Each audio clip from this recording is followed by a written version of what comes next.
समीर की सच्ची मोहब्बत और प्रार्थना आखिरकार रंग ले आती है, क्योंकि रमझम की जान खतरे से बाहर निकलने लगती है और वो होश में आने के करीब पहुंच जाती है। जैसे ही रमझम आंखें खोलती है, समीर उसे अपने सीने से लगा लेता है और दोनों के दरमियान जज्बाती लम्हा देखने को मिलता है। दूसरी तरफ अमायरा के बड़े एमाल का अंजाम भी सामने आ जाता है। पुलिस उसे गिरफ्तार करके हथकड़ियां लगाकर ले जाती है, लेकिन कहानी यहीं खत्म नहीं होती, क्योंकि असल खेल अभी बाकी है। आने वाले एपिसोड में जबरदस्त ड्रामा देखने को मिलेगा। अगरचा समीर ने रमझम को खाई में गिरने से बचा लिया था, लेकिन वो शदीद जख्मी हो चुकी थी।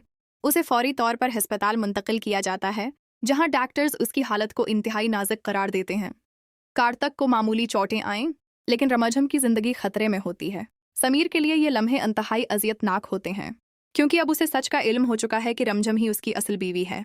मायूसी के आलम में समीर खुदा के हुजूर झुक जाता है और एक टांग पर खड़े होकर मिन्नत मानता है कि जब तक रमझम होश में नहीं आती, वो अपनी जगह से नहीं हिलेगा। इसकी सच्ची दुआ कबूल होती है और रमझम की हालत बेहतर होने लगती है। डॉक्टर्स भी उम्मीद जाहिर करते हैं कि वो जल्द होश में आ सकती है, लेकिन उसी दौरान अमायरा एक बार फिर अपनी घटिया चाल चलती है और रमझम को हमेशा के लिए खत्म करने की कोशिश करती है। ऐन वक्त पर समीर पहुंच जाता है और उसे रंगे हाथों पकड़ लेता है। गुस्से में आकर वो अमायरा को जोरदार थप्पड़ मारता है और पुलिस को बुला लेता है। कार्तक भी सच्चाई सामने लाता है और अमायरा के तमाम जराइम बेनकाब हो जाते हैं। अमायरा के जाने के बाद जैसे ही रमझम को होश आता है, वो समीर को देखकर जज्बाती हो जाती है और उसे गले लगा लेती है। समीर भी खुशी से भर जाता है और उसी लम्हे उसकी मांग में संदूर भर देता है, इस अज़्म के साथ कि अब वो उसे कभी खुद से दूर नहीं होने देगा। लेकिन कहानी में असल मोड़ अभी बाकी है। अमायरा तो गिरफ्तार हो चुकी है, मगर उस सब के पीछे असल दिमाग मोहनीसा अभी भी आज़ाद है। वो कभी नहीं चाहती कि रमझम वापस आकर महल की रानी बने, इसलिए वो एक नया और खतरनाक मंसूबा तैयार कर रही है।